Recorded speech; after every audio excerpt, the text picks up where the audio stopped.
Hello students.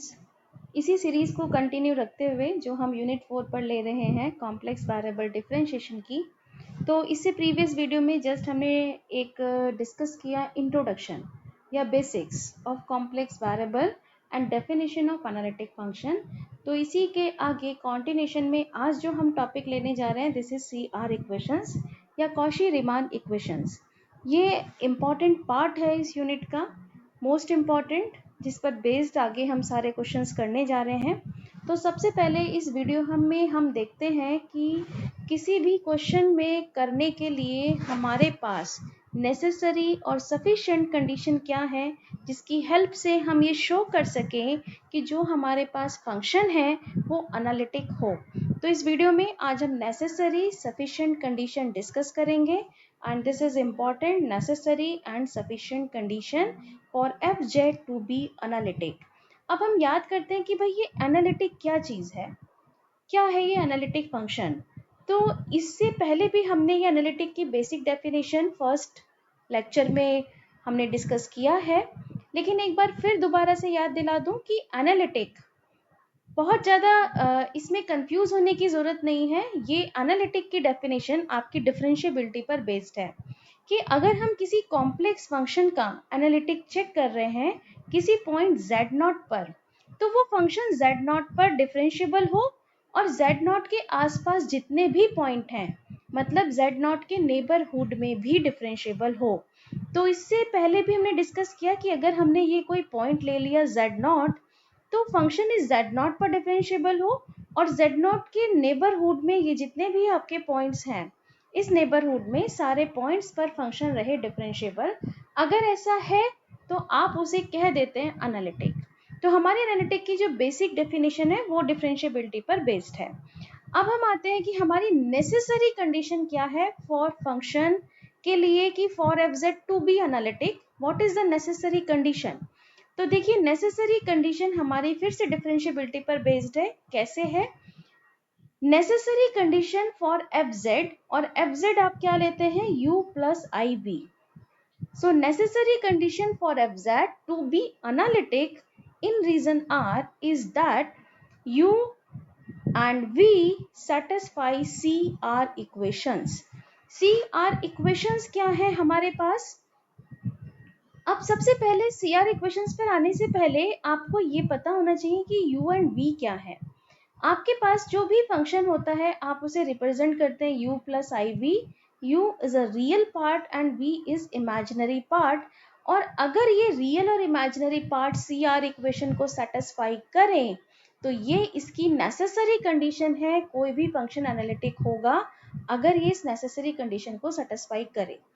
तो यहाँ पर CR इक्वेशन आता है del u upon del x equals to del v upon del y। तो जो CR इक्वेशन है वो पार्शियल डेरिवेटिव पर डिपेंड है।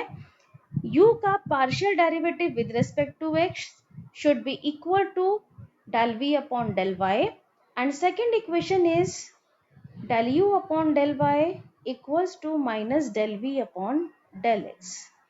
This is first equation, this is second equation, और ये दोनों इक्वेशन कहलाती हैं CR इक्वेशन या कॉशी रीमान इक्वेशन। ये जो आज टॉपिक हम पढ़ने जा रहे हैं this is Cauchy Riemann equation. तो ये इक्वेशन हमारे रियल और इमेजिनरी पार्ट पर डिपेंड है एंड पार्शियल डेरिवेटिव पर डिपेंड है कि अगर with respect to x partial derivative of u equal आ जाए with respect to y partial derivative of v, first equation satisfy हो गई। सेकेंड इक्वेशन है partial derivative of u with respect to y, अगर equal बन जाता है minus partial derivative of v with respect to x। This is CR equation. तो this is necessary condition for fz to be analytic. अब ये जो हमारी conditions हैं, हम यहाँ इसका डेरिवेशन तो नहीं पढ़ रहे हैं, बट ये हमारी ड्राइव कहाँ से होती हैं। ये हमारा ड्राइव वहीं से होता है, बस एक बेसिक कंसेप्ट को हमेशा याद रखना, डिफरेंशिएबिलिटी पर बेस्ड है। तो नेसेसरी कंडीशन में उसने क्या कहा, कोई भी फंक्शन एनालिटिक होगा। तो अगर आप ये कह रहे हैं कि जो आपके पास fz है, fz equals to u plus i b, this function is analytic, आप कह रहे हैं ये फंक्शन एनालिटिक है। सो fz to be analytic if क्या इसका डेरिवेटिव एग्जिस्ट करे, if f dash z exist uniquely at every point of region r के हर पॉइंट पर ये डेरिवेटिव एग्जिस्ट करना चाहिए। तो अब हमें एक चीज याद रखनी है, हमने इसे प्रीवियस वीडियो में भी देखा, दोबारा याद दिला रही हूँ। ये f dash z क्या है? f dash z हम कैसे निकालते हैं? Limit delta z tending to 0 F Z plus delta Z minus f Z divided by delta z. ये जो आपके पास है एफ डैश जेड, इसकी लिमिट क्या कर जाए? एग्जिस्ट कर जाए यूनिकली, तब हम उसे एनालिटिक कहते हैं। अब इसी से हमने ये दोनों CR इक्वेशन ड्राइव की हैं, डेरिवेशन हम यहाँ नहीं ले रहे हैं, तो ये हमारी नेसेसरी कंडीशन है। अब हम आते हैं कि हमारी इसकी सफिशिएंट कंडीशन क्या है। तो जब नेसेसरी कंडीशन है तो नेसेसरी कंडीशन का बिल्कुल रिवर्स उसकी सफिशिएंट कंडीशन बन जाती है। तो सफिशिएंट कंडीशन हमारे पास क्या है कि कोई भी function f z u plus आई वी सिंगल वैल्यूड फंक्शन हमने एक लिया, अगर उसके जितने भी ये पार्शियल डेरिवेटिव है ये एग्जिस्ट करें एंड कंटिन्यूअस हो, पार्शियल डेरिवेटिव एग्जिस्ट भी करें एंड कंटिन्यूअस हो और साथ में CR इक्वेशन को भी सेटिस्फाई करें, तो ये इसकी सफिशिएंट कंडीशन है। वही यहाँ पर लिखा है कि partial derivative exist and continuous which satisfies CR equation, then this is sufficient condition for FZ to be analytic। तो यहाँ पर हमें दिया क्या है? सफिशिएंट कंडीशन में आपसे क्या कह रही हूँ, नेसेसरी का जस्ट रिवर्स पार्ट है। तो यहाँ हमें सफिशिएंट कंडीशन में क्या दिया गया है कि जो पार्शियल डेरिवेटिव है ना वो CR इक्वेशन को सेटिस्फाई कर रहा है। इसका मीनिंग जो आपके पास u एंड v है, इनके जो पार्शियल डेरिवेटिव्स हैं, del u upon del x, del u upon del y, del v upon del x and del v upon del y, ये पार्शियल डेरिवेटिव किसको सेटिस्फाई कर रहे हैं? ये CR इक्वेशंस को सेटिस्फाई कर रहे हैं। और अगर ये CR इक्वेशन को सेटिस्फाई कर रहे हैं तब हमें क्या शो करना होगा कि फंक्शन कैसा है? फंक्शन इज एनालिटिक है। ये इसका रिवर्स हो गया और नेसेसरी हम रिवर्स लेके चले कि फंक्शन एनालिटिक है तो CR इक्वेशन को सेटिस्फाई करे। तो सफिशिएंट कंडीशन में क्या है कि जो आपके पास पार्शियल डेरिवेटिव्स हैं वो CR इक्वेशन को सेटिस्फाई कर रहे हैं। तो इसकी हेल्प से आप क्या शो करेंगे कि फंक्शन एनालिटिक है। और एनालिटिक शो करने के लिए आपको क्या शो करना पड़ता है कि फंक्शन कैसा होगा? डिफरेंशिएबल होगा। ये फंक्शन डिफरेंशिएबल होगा। डिफरेंशिएबल का मीनिंग ये जो आपने एफ डैश जेड जो अभी आपने डेफिनेशन पढ़ी कि delta Z tending to 0 F Z plus delta Z minus का F Z divided by Z, ये लिमिट क्या करेगी? एग्जिस्ट करेगी यूनिकली। तो ये हम सिर्फ यहाँ पर एक आइडिया दिया, डेरिवेशन आप नहीं कर रहे हैं, बस आपको नेसेसरी एंड सफिशिएंट कंडीशन पता होनी चाहिए। तो नेसेसरी कंडीशन CR इक्वेशन को सेटिस्फाई करे, सफिशिएंट कंडीशन क्या है कि जो भी पार्शियल डेरिवेटिव CR इक्वेशन को सेटिस्फाई करते हैं वो पार्शियल डेरिवेटिव एग्जिस्ट करे एंड कॉन्टिन्यूअस हो। तो अगर ये दोनों कंडीशन सेटिस्फाई होती हैं तब आप किसी भी फंक्शन को कहते हैं कि फंक्शन एनालिटिक है। तो ये आपकी आती है नेसेसरी एंड सफिशिएंट कंडीशन। अब यहीं पर हम कुछ इंपॉर्टेंट क्वेश्चंस यहाँ पर लेंगे कि हम इन कंडीशंस को कैसे अपने क्वेश्चन पर अप्लाई करें। अब देखिए यहाँ पर मैंने एक नोट में डाला है कि अगर एफ जेड एनालिटिक है और आपको पता है भाई u रियल पार्ट है, v इमेजिनरी पार्ट है, तो इन दोनों पार्ट को हम कहते हैं कॉन्जुगेट फंक्शन। अगर u दिया है तो u का कॉन्जुगेट अगर आपसे पूछा जाए कि भाई u का कॉन्जुगेट क्या होगा, तो u का कॉन्जुगेट होगा v। और आपसे कहा जाए कि v का कॉन्जुगेट क्या होगा, तो v का कॉन्जुगेट होगा u। अगर एफ जेड आपके पास एनालिटिक फंक्शन है देन u एंड v is called conjugate function. अब इसके बेस पर हम एक एग्जांपल लेते हैं। क्वेश्चन है हमारे पास, show that function e raised to the power x cos y plus I sin y is analytic function and find its derivative। तो जो भी फंक्शन एनालिटिक होता है वो डेरिवेटिव के बिल्कुल ऑर्डिनरी रूल को फॉलो करता है। ये चीज़ अभी हम यहाँ देखेंगे भी। तो सबसे पहले तो हमें ये बताना है क्या ये फंक्शन एनालिटिक है। तो इसका सॉल्यूशन हम किस तरह से कर रहे हैं, देखिए आपके पास जिस भी फंक्शन को आपको एनालिटिक शो करना है आप उस फंक्शन को लिख लें, जो भी आपको एग्जाम में दिया जाए फंक्शन। अब इस फंक्शन को हम किस फॉर्म में हमेशा रिप्रेजेंट करते हैं, u प्लस आई वी। तो ये हम रिप्रेजेंट करेंगे u प्लस आई वी के फॉर्म में, मीनिंग इस फंक्शन का रियल और इमेजिनरी पार्ट सेपरेट करेंगे। तो हमने इसकी मल्टीप्लाई कर लिया e की power x cos y plus iota e की पावर x sin y। तो जो इसका रियल पार्ट है, ये रियल पार्ट आपके पास बन गया u, और जिसका इमेजिनरी पार्ट है उसको आपने रिप्रेजेंट कर लिया v से। तो बहुत इजीली आपने u और v का सेपरेशन कर लिया। अब आपके पास क्वेश्चन में u की वैल्यू आ गई e raise to the power x cos y, और v आपके पास आ गया e raise to the power x sin y। अब कोई भी फंक्शन एनालिटिक होगा तो उसकी नेसेसरी सफिशिएंट कंडीशन क्या है, नेसेसरी कंडीशन CR इक्वेशन को सेटिस्फाई करे, सफिशिएंट कंडीशन की जो उसके पार्शियल डेरिवेटिव है u v के वो कॉन्टिन्यूस फंक्शन होने चाहिए। तो देखिए u v का सेपरेशन हो गया। अब निकालते हैं नेक्स्ट स्टेप में इसके पार्शियल डेरिवेटिव्स, जो और भी सिंपल है निकालने।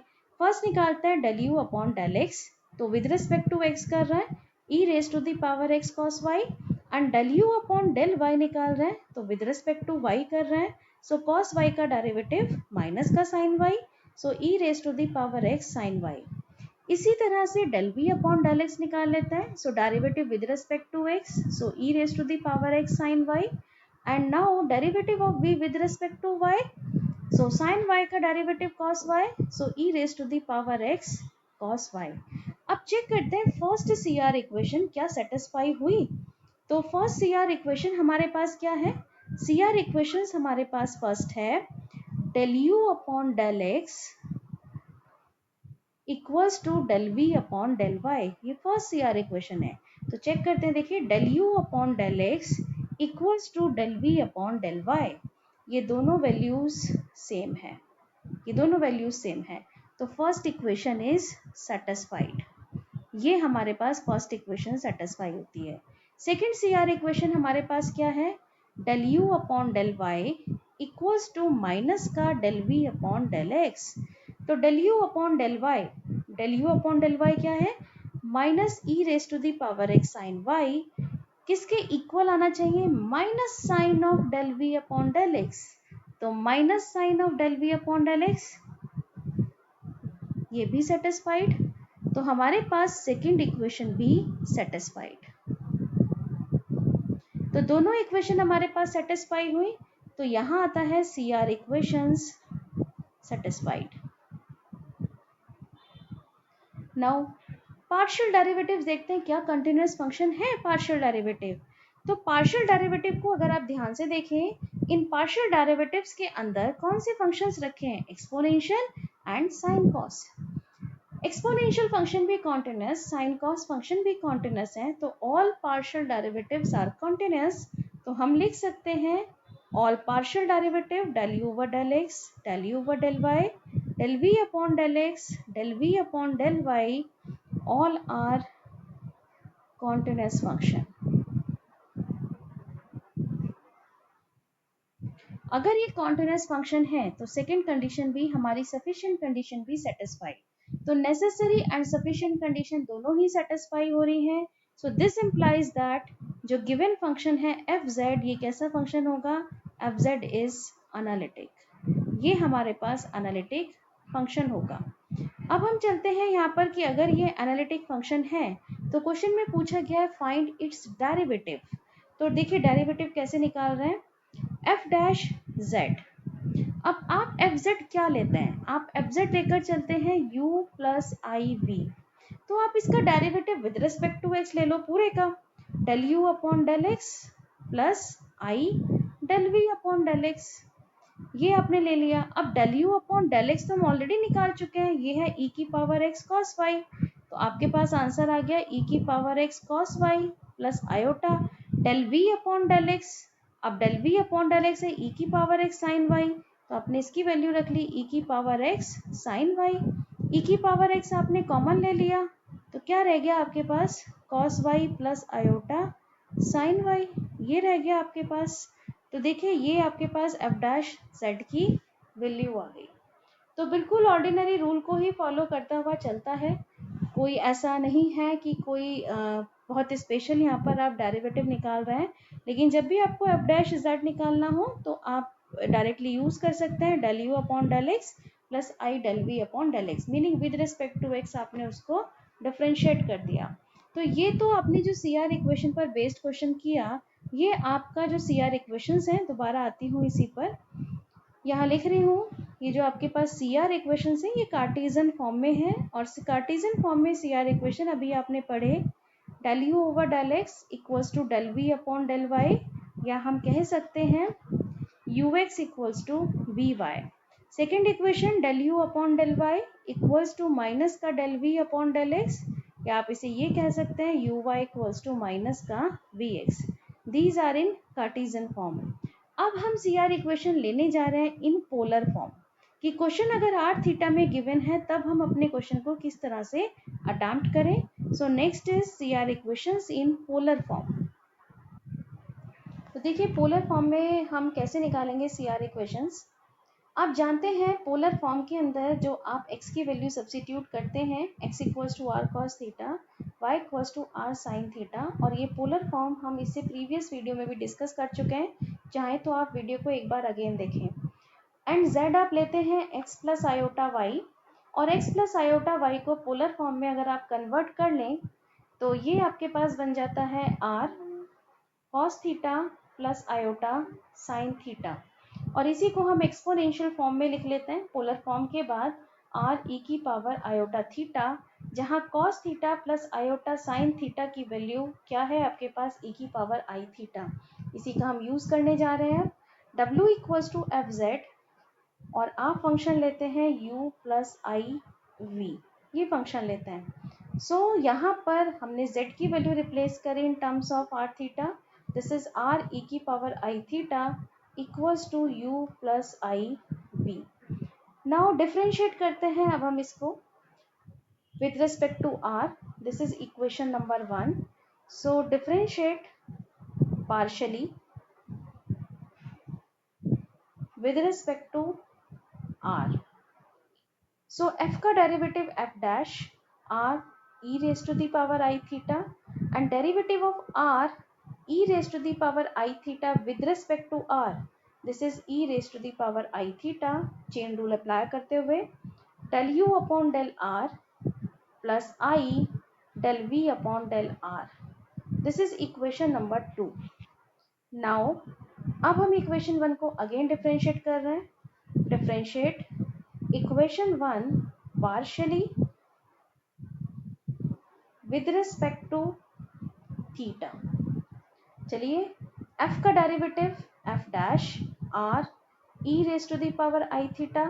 Now r e raise to the power I theta का derivative with respect to theta, r as a constant.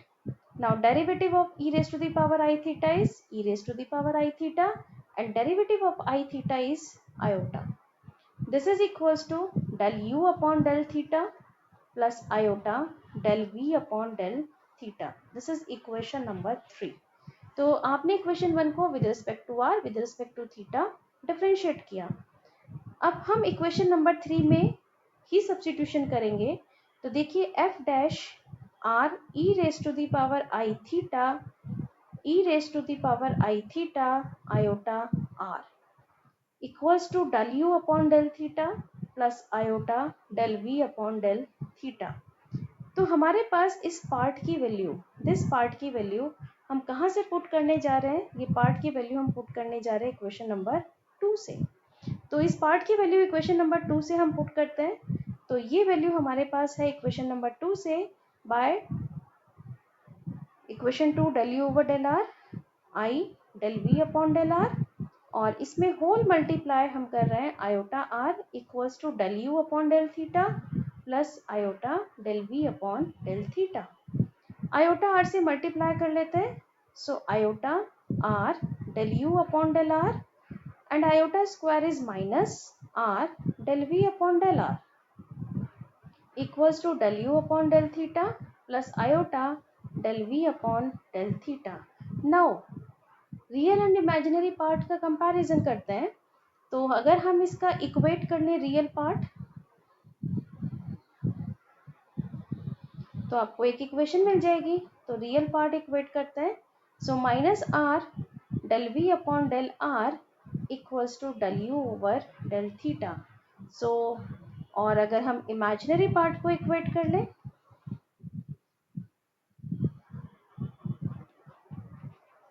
तो हमारे पास एक सेकेंड इक्वेशन आ जाती है। इमेजिनरी पार्ट है r del we upon del r equals to, this is not v, this is u, this is u, del u upon del r, this is equals to del v over del theta। तो देखिए एक equation हमारे पास आ गई,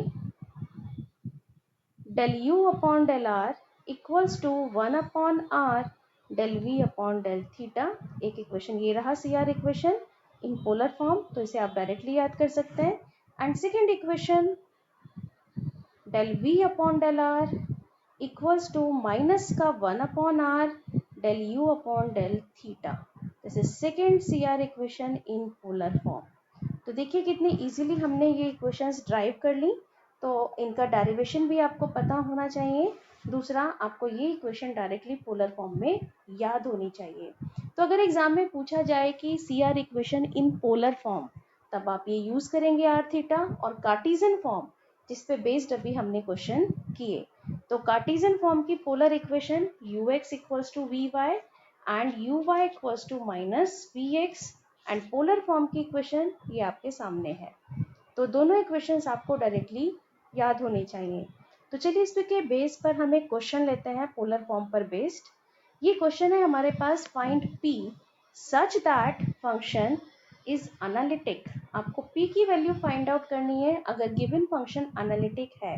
तो देखिए इसका solution हम किस तरह से निकाल रहे हैं। उसने कहा फंक्शन इज एनालिटिक, ये उसने दिया है, और अगर फंक्शन एनालिटिक है तो ये सी आर इक्वेशन को सेटिस्फाई करेगा। सो सी आर इक्वेशंस सेटिस्फाइड। अब सी आर इक्वेशन कौन सी यूज करें, पोलर या कार्टेशियन, वो क्वेश्चन बताएगा। तो क्वेश्चन हमारे पास आर और थीटा में है, इसलिए हम यूज करने जा रहे हैं C R equations in polar form. तो पोलर फॉर्म के अंदर फर्स्ट जो आपने सी आर इक्वेशन अभी पढ़ी, वो है del you upon del r equals to 1 upon r del we upon del theta. और सेकंड आपके पास सी आर इक्वेशन है del we upon del r equals to minus का 1 upon r del you upon del theta. ये polar की equation है। अब ये इक्वेशन फॉर्म करने के लिए मुझे रिक्वायर्ड है पार्शियल डेरिवेटिव्स u एंड v के। तो वही प्रोसीजर अडॉप्ट करेंगे जो भी हमने काम किया। जो गिवन फंक्शन है वो है आपके पास r square cos 2 theta plus iota r square sine p theta. इसका रियल और इमेजिनरी पार्ट अगर आप देखें तो this is real part u and this is imaginary part v। तो u एंड v का सेपरेशन करते हैं। So u equals to r square cos 2 theta and v this is equals to r square sine p theta. इनके partial derivative find out करते हैं। तो first है del u upon del r, with respect to r कर रहे हैं, so 2r cos 2 theta and del u upon del theta cos 2 theta का derivative minus r square sine 2 theta and 2 theta का derivative into 2। Now derivative of v with respect to r. Now derivative of r square is 2r sin p theta as it is, and del v upon del theta. Now derivative with respect to theta, r square as it is, yeah, r square as a constant. So derivative of sin p theta is cos p theta and derivative of p theta is p. All partial derivatives find out किए। So from first equation, this is equation number 1 and equation number 2, CR equations हैं। तो first equation form करते हैं। First equation del u upon del r equals to 1 upon r del v over del theta. Put the values of del u over del r. This is 2r cos 2 theta equals to 1 upon r del v over del theta is r square cos p theta into p. This is del v upon del theta. r square this cancel out. So 2r cos 2 theta equals to pr cos p theta. Now compare. आप कुछ भी compare कर सकते हैं. 2r equals to pr. So p equals to 2. यहाँ से निकाल सकते हैं. सेकेंड थिंग आप इस तरह से भी कर सकते हैं. cos 2 theta equals to cos p theta. यहाँ से भी निकाल सकते हैं. So 2 theta equals to p theta. So p equals to 2. So value of p is 2.